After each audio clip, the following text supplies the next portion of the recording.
Hello વિદ્યાર્થી મિત્રો, એજ્યુકટેકનો ચેનલમાં આપનું સ્વાગત છે। આજે આપણે શીખીશું ધોરણ 7 વિષય હિન્દીની સ્વાધ્યાયન પોથીનો પાઠ 10 અંદાજ અપના અપના। પાઠ 10ના સ્વાધ્યાયન પોથીના તમામ પ્રશ્નોના જવાબની અહીં આપણે સમજ મેળવીશું। આ વિડીયોનો હેતુ વિદ્યાર્થીઓ માત્ર સરળતાથી સમજીને લખી શકે તે માટેનો છે। તેથી વિદ્યાર્થી મિત્રો, દરેક પ્રશ્નોના જવાબ વિડીયોમાંથી જોઈને લખવાને બદલે તમારા વિચારો મુજબ જવાબ લખવા પણ જરૂરી છે। તો ચાલો શીખીએ પાઠ 10 અંદાજ અપના અપના।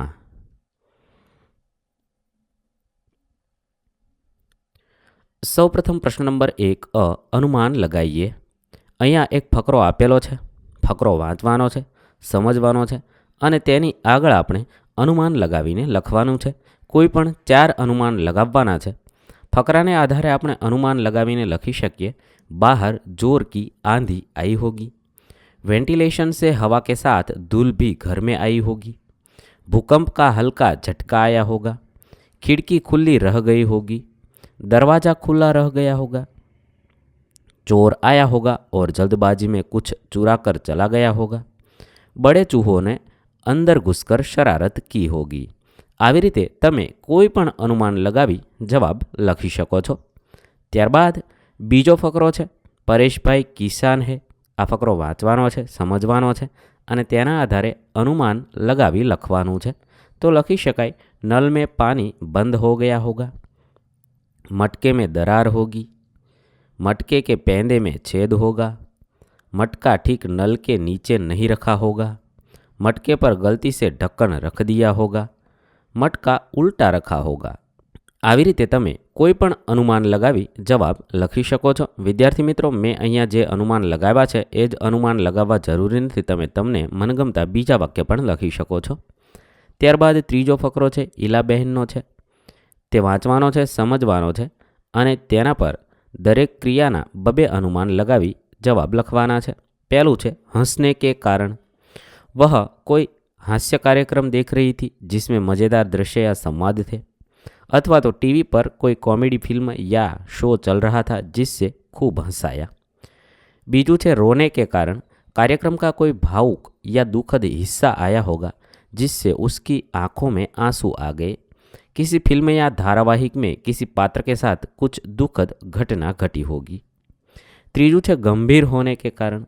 कार्यक्रम का कथानक गंभीर मोड़ पर पहुंच गया होगा जिससे वह ध्यानमग्न हो गई। वह किसी समाचार या महत्वपूर्ण मुद्दे से जुड़ा कार्यक्रम देखने लगी होगी जिसने उसकी गंभीरता बढ़ा दी। त्यारबाद चौथू है, एक बड़ा जहाज आपको निर्जन द्वीप पर जान लेवा है। वहाँ केवल मिट्टी, कंकड़, पत्थर, पहाड़ और समुद्र का पानी है। मेरे बुद्धिमान दोस्त, वहाँ एक हफ्ते तक सुख चैन से रहने के लिए आप अपने साथ क्या क्या ले जाओगे? सूची तैयार करवानी है। काफ़ी कपड़े ले जाएंगे। खाने के लिए बिस्किट, पॉपकॉर्न, सेब आदि सूखे खाद्य पदार्थ ले जाएंगे। बादाम, काजू, अंजीर, फल आदि मेवा ले जाएंगे। एक स्टव भी ले जाएंगे। उस पर खाना बनाने के लिए हम कुकर, आटा, दाल, चावल, मसाले आदि ले जाएंगे। एक हफ्ते तक चले उतना पीने का पानी ले जाएंगे। हम क्रिकेट का सामान, कैरम, शतरंज, फुटबॉल और टेनिस खेलने की स्टिक तथा बॉल ले जाएंगे। पढ़ने के लिए रोचक और ज्ञानवर्धक पुस्तकें ले जाएंगे। एक कॉपी ले जाएंगे जिसमें उस द्वीप पर मिलने वाली वनस्पतियों, वहाँ के पक्षियों, प्राणियों के बारे में प्राप्त जानकारी लिखेंगे। त्यारबाद प्रश्न नंबर 1 सोचकर उत्तर लिखिए। 1, हमें सब्जी वाले से मोल भाव करना चाहिए। क्यों? हमें सब्जी वाले से मोल भाव तभी करना चाहिए जब वह अधिक कीमत वसूल कर रहा हो। इससे हमें उचित मूल्य पर सब्जी मिलती है। लेकिन ज़रूरत से ज़्यादा मोल भाव करना गलत है क्योंकि सब्जी वाले भी मेहनत करके अपनी रोजी रोटी कमाते हैं। संतुलित दृष्टिकोण अपनाना सही रहेगा। सवाल नंबर 2, क्या चूहे हमेशा नुकसान करते हैं? क्यों? नहीं, चूहे हमेशा नुकसान नहीं करते। वे फसलों, कपड़ों और अनाज को नुकसान पहुंचा सकते हैं, लेकिन वे पारिस्थितिकी तंत्र का भी हिस्सा है। वैज्ञानिक प्रयोगों में भी चूहे उपयोगी होते हैं जिससे चिकित्सा क्षेत्र में महत्वपूर्ण खोजें होती है। 3, क्या जादू टोना होता है? क्यों? वैज्ञानिक दृष्टि से जादू टोना का कोई प्रमाण नहीं है। यह केवल अंधविश्वास और मनोवैज्ञानिक प्रभाव होता है। लोग भ्रम या डर के कारण इसे सच मान लेते हैं, लेकिन विज्ञान इसे नहीं मानता। 4, क्या पशु पंछी को पिंजरे में रखना सही है? क्यों? नहीं, पशु पंछियों को पिंजरे में रखना गलत है, क्योंकि इससे उनकी स्वतंत्रता छीन जाती है। वे प्राकृतिक वातावरण में ही खुश रहते हैं और स्वस्थ जीवन जीते हैं। हर जीव को स्वतंत्रता का अधिकार होना चाहिए। 5. आप अपने समाज की किन किन प्रथाओं को समाप्त करना चाहते हैं? क्यों? मैं समाज से दहेज प्रथा, जाति भेदभाव और बाल विवाह जैसी कुप्रथाओं को समाप्त करना चाहता हूँ। ये प्रथाएं समाज के विकास में बाधा डालती है और लोगों के जीवन को कठिन बनाती है। सभी को समानता और स्वतंत्रता के साथ जीने का अधिकार होना चाहिए। 6. बारिश आने वाली है, इस बात का अनुमान आप कैसे लगाते हैं? बारिश आने का अनुमान हम बादलों के काले होने, हवा में नमी बढ़ने, बिजली चमकने, बादलों की गरज, मिट्टी से आने वाली सुगंध और कुछ जानवरों के व्यवहार में बदलाव से लगा सकते हैं। प्रश्न नंबर 2, निम्नलिखित परिच्छेद पढ़कर उसके नीचे दिए गए प्रश्नों के उत्तर लिखिए। અહીંયા એક ફકરો આપેલો છે, તે ફકરો વાંચવાનો છે, સમજવાનો છે અને ફકરાને આધારે નીચે આપેલા પ્રશ્નોના જવાબ લખવાના છે। प्रश्न 2 सही विकल्प चुनकर चौरस में सही का निशान कीजिए। सवाल नंबर 1, जिसके पास कोई काम नहीं है वो निकम्मा। 2, एक ही अर्थ वाले दो भिन्न शब्दों की गलत जोड़ पहचानिए। અહીંયા જવાબ થશે અવ્વલ તો અંતિમ એ ગલત જોડી છે। ત્યારબાદ સવાલ નંબર 3, સહી વર્તનીવાળા શબ્દ ઢૂંઢીએ। સાચો જવાબ થશે સમૃદ્ધ, એ સાચો શબ્દ છે। 4, पर्यायवाची शब्द की गलत जोड़ पहचानिए। અહીંયા ગલત એટલે કે ખોટી છે, આધુનિક તો પુરાના તે સમાનાર્થી નથી। 5, पसंद शब्द का विलोम शब्द तो नापसंद थशे।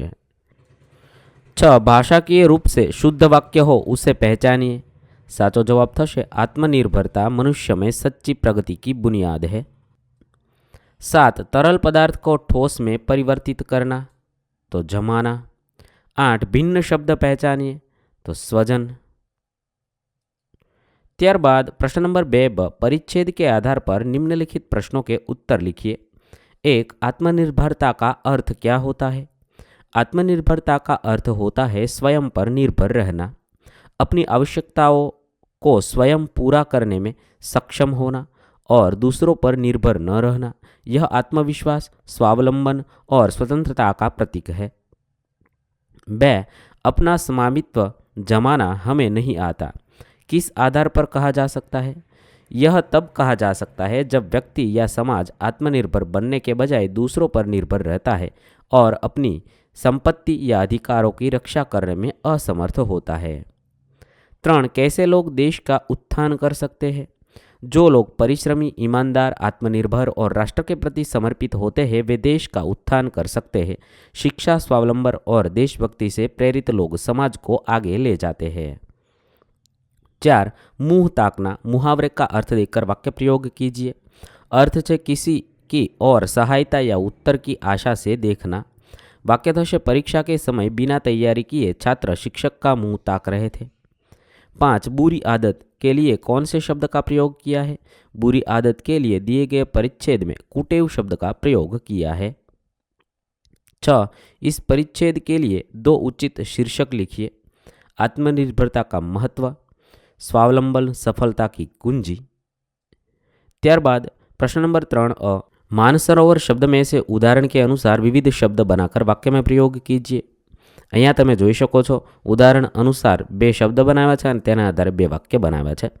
એવી રીતે આપણે લખીએ માનસ, તો વાક્ય બનાવી શકાય मानस का स्वभाव बहुत विनम्र है। रोवर, मंगल ग्रह पर एक नया रोवर भेजा गया है। माना, गुरुजी की बात को सभी ने प्रेम से माना। 4, सर, हमारे स्कूल के सर बहुत अच्छे शिक्षक हैं। नस, मेरे हाथ की नस फूल गई है। सोवर, मेहनत का फल देर से ही सही लेकिन सोवर जरूर मिलता है। प्रश्न नंबर 3 निम्नलिखित शब्दों में से एक एक वर्ण हटाते हुए सार्थक शब्द बनाकर अर्थ लिखिए। एक एक शब्द काढ़ी અને તેનો અર્થ લખવાનો છે। અહીંયા આપેલા છે સોગાત તો તોહફા, ઉપહાર, ભેટ, સૌત તો સોતન, પતિ की दूसरी पत्नी, 100 तो संख्या। तो આવી રીતે લખવાના છે। પાપડ तो पापड़, खाने का एक व्यंजन। पाप तो बुरा कर्म, पा तो प्राप्त करना। बीजू छे गोहर तो बहुमूल्य वस्तु, गौर तो ध्यान अथवा सतर्कता, गौ तो गाय। वेदांग तो वेदों का एक महत्वपूर्ण भाग, वेद तो प्राचीन हिंदू धार्मिक ग्रंथ, वे यह शब्द हिंदी में वे का सर्वनाम है। नाजुक तो संवेदनशील अथवा नर्मनाज, नाज तो घमंड अभिमान, ना यह शब्द नहीं या नहीं करना का संकेत देता है। छूटना, मुक्त होना, किसी चीज से छूट जाना। छूना, स्पर्श करना। छू, किसी वस्तु को हल्के से हाथ से लगाना। पामर, साधारण आम। मर, किसी की मृत्यु होना। पा, प्राप्त करना। 7 कूटक, गुप्त, चालाकी से किया गया काम। टक, ध्यान से देखना। कू, पक्षियों की आवाज। 8 छिलन, किसी चीज की परत उतारना। छीन, जबरदस्ती से ले लेना। छी, अस्वीकृति। 9 पौरुष, पुरुषों की वीरता। पौर, नगर या शहर। पौ, पांधों को लगाना। प्रश्न नंबर 3 क, नीचे दिए गए संकेतों के आधार पर उचित वर्ण रखकर सार्थक शब्द की पहली भरिए। अहींया पहली पूर्ण करवानी छे। अहींया तमे जोई शको छो आड़ी चावी अने ऊभी चावी बंने आपेली छे, ते वांचवानी छे, समजवानी छे अने आपेલું कोष्टक तेना आधारे पूर्ण करवानुं छे। तो कोष्टक तमे आ मुजब पूर्ण करशो। अहींया मैं कोष्टक पूर्ण करी अने तमने बताव्युं छे। तमे आ रीते छे ए दरेक शब्दनो अर्थ मेळवता जशो अने आड़ी चावी ने ऊभी चावी मुजब लखता जशो एटले तमने जवाब मळी जशे। प्रश्न 3 नीचे दिए गए वाक्य में से शब्द चुनकर उदाहरण के अनुसार नए वाक्य बनाइए। अहींया वाक्य आपेलू छे, तेना आधारे उदाहरण मुजब वाक्य बनावेला छे। आ मुजब આપણે वाक्य बनावशुं।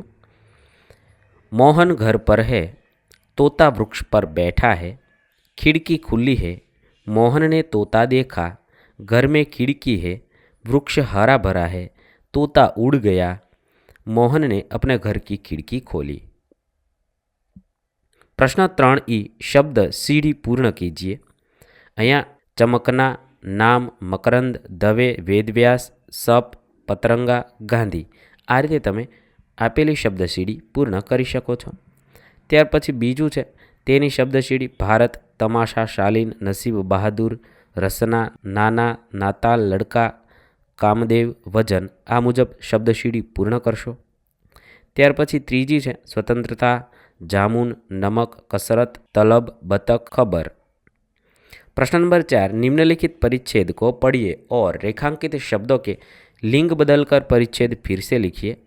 अहींया छे आपेली લીટીવાળા शब्दनी लिंग बदलवानी छे अने फकरो फरीथी लखवानो छे। मेरे पति ने मुझे बाजार से कुछ चीज़ें लाने के लिए कहा। पहले मैं हार लेने के लिए सुनारिन के पास गई। सेठ दुकान में नहीं थे। नौकरानी ने बताया कि मालकिन बाहर गई है।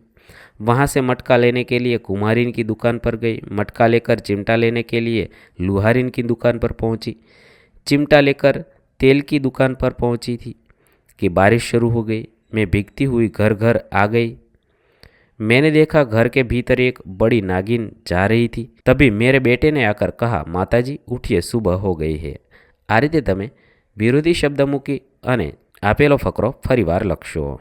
અહીં આપણા પાઠ 10ના પ્રશ્નોના જવાબ પૂર્ણ થશે। વિદ્યાર્થી મિત્રો, ધોરણ 7ના દરેક વિષયને સ્વાધ્યાયન પોથીના તમામ પાઠના પ્રશ્નોના જવાબના વિડીયો આપણી ચેનલ પર ઉપલબ્ધ છે, જે તમે સ્વાધ્યાયન પોથીના પ્લેલિસ્ટમાંથી મેળવી શકો છો। પ્લેલિસ્ટની લિંક વિડીયોના ડિસ્ક્રિપ્શનમાં આપેલી છે। થેન્ક યુ દોસ્તો। એજ્યુકટેકનો ચેનલ તરફથી વિડીયો નિહાળવા બદલ આપનો આભાર। આવા બીજા વિડીયોઝ નિહાળવા માટે અમારી યુટ્યુબ ચેનલ એજ્યુકટેકનો અત્યારે જ સબસ્ક્રાઇબ કરો। આભાર દોસ્તો।